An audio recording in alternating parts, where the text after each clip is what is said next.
It was almost midnight when they finally pulled the fridge away from the wall, dust flying everywhere, the sound of scraping metal echoing through the quiet kitchen.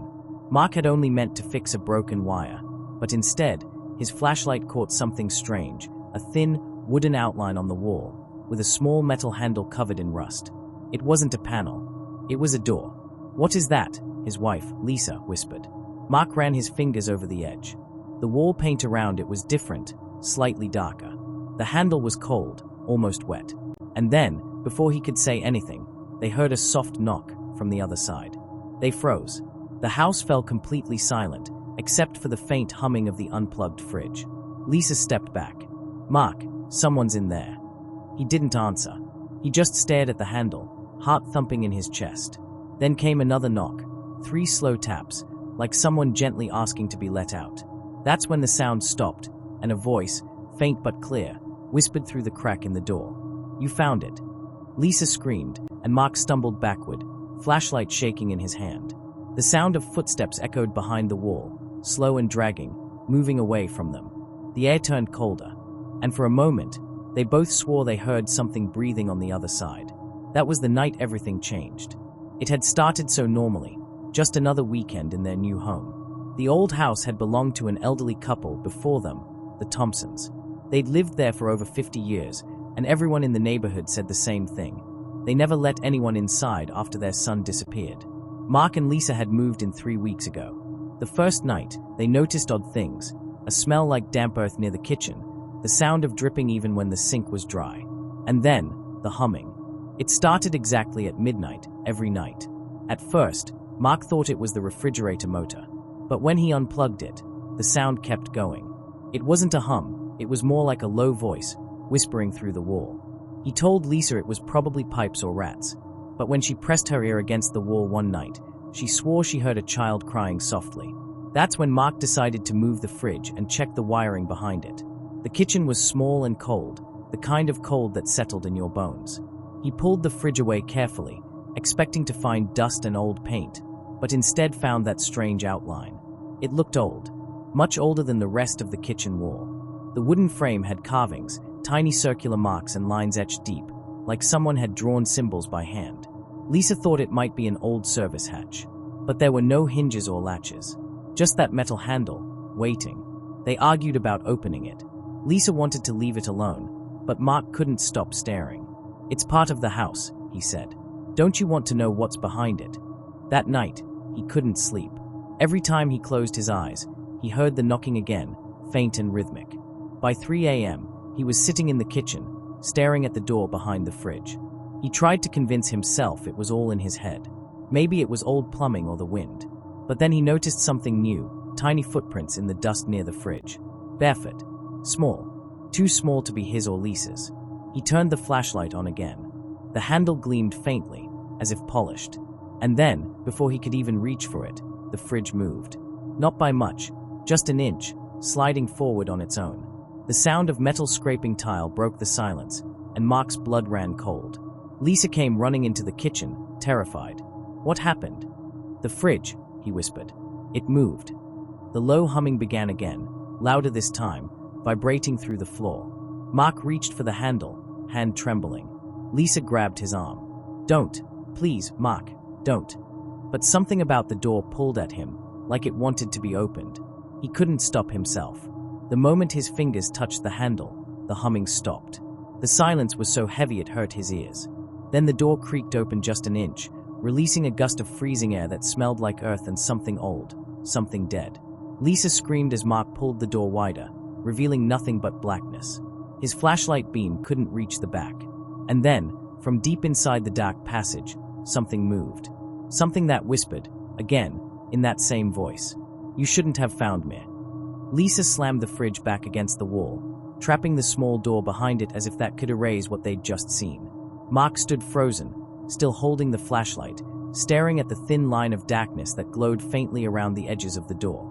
It hadn't closed completely. A tiny draft of cold air kept slipping through. "Mark," Lisa whispered, trembling, "we're leaving. Right now." But Mark didn't move. "There's something back there," he said softly, voice shaky. "Someone, or something." "Exactly," Lisa snapped. "That's why we're leaving."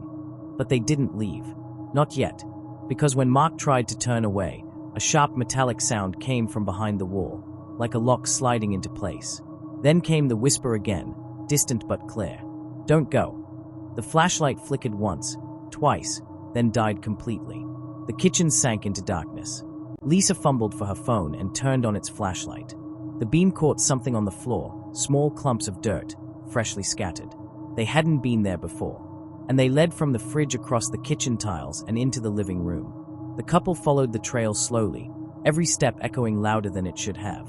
The air smelled of dust and damp wood. When they reached the living room, the dirt just stopped, as if whatever left it had vanished. Lisa's voice shook. "I told you we shouldn't have touched it. This place isn't right." Mark rubbed his forehead, trying to think. Maybe there's a crawl space behind the wall. Maybe an animal. Animals don't whisper names, Lisa cut him off. And they don't knock. That was the first time either of them said it out loud. The thing had known their names. When it whispered, they both heard it clearly, Mark. Then Lisa. The rest of that night, neither of them slept. Every time the fridge motor clicked, Lisa jumped. By morning, the house was silent again. The strange humming was gone, and sunlight spilled into the kitchen like nothing had happened. For a few hours, they convinced themselves it had been their imagination. They made coffee, tried to act normal. But when Mark opened the fridge to get milk, his hand froze. Inside, behind the carton, was something that hadn't been there before. A small piece of paper, yellowed and torn. On it, written in black ink, were 3 words, "Behind the door." Lisa dropped her mug. The sound shattered the silence. That afternoon, Mark called the realtor who had sold them the house. The woman sounded surprised when he asked if there was any storage or crawl space behind the kitchen wall. "There shouldn't be," she said. "That wall backs up against solid earth. The Thompsons had that part sealed years ago after their basement flooded." "Flooded?" Mark asked. "Yes. The water line broke underground. The city records show they tried to dig it out but never finished." He hung up, staring at the wall. "So there's a space down there," he murmured. Lisa begged him not to, but curiosity had already taken over. That night, when she went to bed early, Mark quietly moved the fridge again. He wanted to prove there was nothing to fear, that it was just an old flooded cavity. But when he pulled the fridge away, the door was already open. He froze. His flashlight beam landed on the dark gap, wide enough now for a person to fit through. The smell that poured out made his stomach twist, wet dirt, iron, and something faintly sweet, like rotting flowers. He leaned closer, trying to see inside. The beam caught the edge of a wooden staircase leading down. Lisa's voice called faintly from upstairs. "Mark, are you in the kitchen?" He swallowed hard. "Yeah," he lied, "just checking something." He pointed the light down again. The steps disappeared into pitch black. He should have stopped there. He should have closed the door. But something about that dark passage seemed to breathe, a faint pulse in the air, like the house itself was alive. He stepped closer. 1 foot on the top stair. It creaked under his weight. Then a second foot. The air grew colder.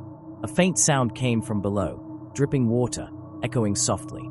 And beneath that, something else, a whisper that wasn't words this time, just the sound of breathing.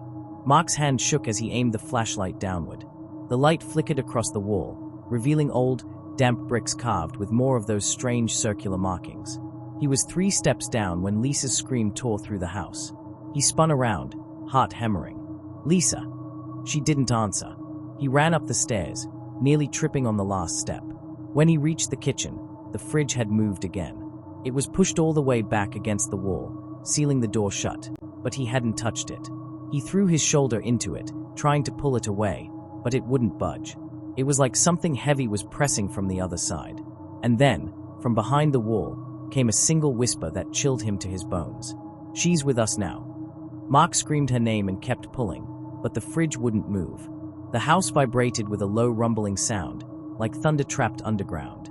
Then, suddenly, silence. And from behind the door came 3 soft knocks. Mark stood frozen in front of the fridge, his hand pressed against the cold metal, listening. The 3 knocks echoed softly, then faded into silence. He waited, hoping to hear Lisa's voice, but there was nothing. Only the sound of his own heartbeat. "Lisa!" he shouted.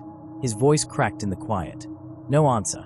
He gripped the handle of the fridge and pulled with all his strength. The heavy appliance scraped slowly across the tile, leaving a long streak on the floor. Behind it, the hidden door stood wide open. The air that seeped out was freezing cold, thick, and heavy, like it came from a deep underground tunnel. "Lisa," he called again, shining the flashlight into the opening. His light fell on the same wooden staircase he'd seen before. But now, something was different. At the bottom, the water was gone, replaced by dirt and a faint glow, as if candles were burning far below. He swallowed hard and stepped inside. The moment he crossed the doorway, the air changed. Every sound from the house above disappeared, like he'd walked into a vacuum. The stairs creaked beneath him as he went down, his light shaking in his hand. The deeper he went, the colder it got. The walls were damp and covered in those strange circular carvings again, hundreds of them, twisting around each other like vines. He reached the bottom and froze. The space opened into a narrow brick tunnel. Candles flickered along both sides, placed on the floor. The flames didn't waver, even though the air felt alive. And then he saw her. Lisa stood a few feet ahead, facing the wall. Her hair hung loose, and her nightgown was soaked as if she'd walked through water. Her head tilted slightly, like she was listening to something whispering in the bricks. "Lisa." Mark ran forward, his shoes crunching over something soft. He looked down. The ground wasn't dirt, it was old paper. Notes, drawings, and scraps of cloth covered in writing. Every piece had the same words scratched over and over. "Behind the door. Behind the door. Behind the door." He grabbed her arm. "Lisa, we need to go." Slowly, she turned. Her eyes were open, but she wasn't looking at him. Her pupils were wide, and her skin was cold. "Mac," she said softly, voice trembling. "They are here." "Who's here?" Before she could answer, the candles dimmed. The tunnel filled with shadows that didn't come from any direction. They seemed to grow out of the walls. And then, between the candles, faces began to appear. Dozens of them. Pale, hollow-eyed faces, staring out from the brick as if trapped beneath it. Some looked like adults. Others, like children. Lisa's voice broke. They were never buried, they were sealed. Mark took her hand, pulling her back toward the stairs, but the air grew thick. Each step felt heavier, slower. The whispering began again, surrounding them this time. "Stay with us. You opened it. You belong here now." Mark shouted, "No," and yanked Lisa forward, but her feet dragged, as if something was holding her back. He turned, and saw shadows crawling up her legs. Dark, liquid shapes, clinging like smoke. Lisa's eyes rolled back. "It's pulling me down," she whispered. Mark wrapped his arms around her and pulled with all his strength. The shadows tightened, making a deep creaking noise like wood splitting. He felt the floor shift under his feet, the ground cracking slightly. "Hold on," he screamed. Then, suddenly, the whispering stopped. The shadows retreated. Lisa collapsed into his arms, gasping for air. They stumbled up the stairs, barely making it through the doorway. Mark slammed the hidden door shut and pushed the fridge back in place, his hands shaking. He turned to Lisa, who sat on the floor, trembling. "It's over," he whispered.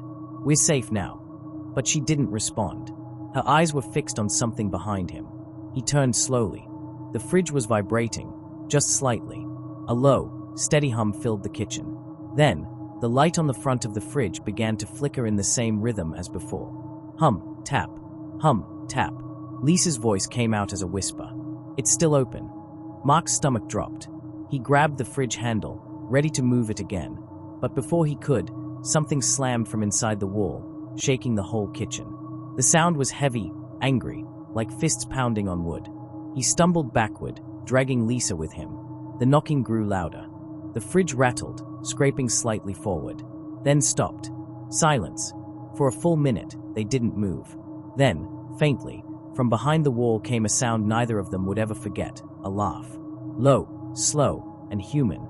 Mark's flashlight flickered. The kitchen light turned off. And on the fridge door, written in the condensation that had gathered overnight, were the same 3 words from the note they'd found before. Only this time, they were written from the inside out. Behind the door. Mark dropped the flashlight. The light rolled across the floor, and for just 1 second, before it went out completely, he saw a small, pale hand pushing from underneath the fridge, trying to open it again.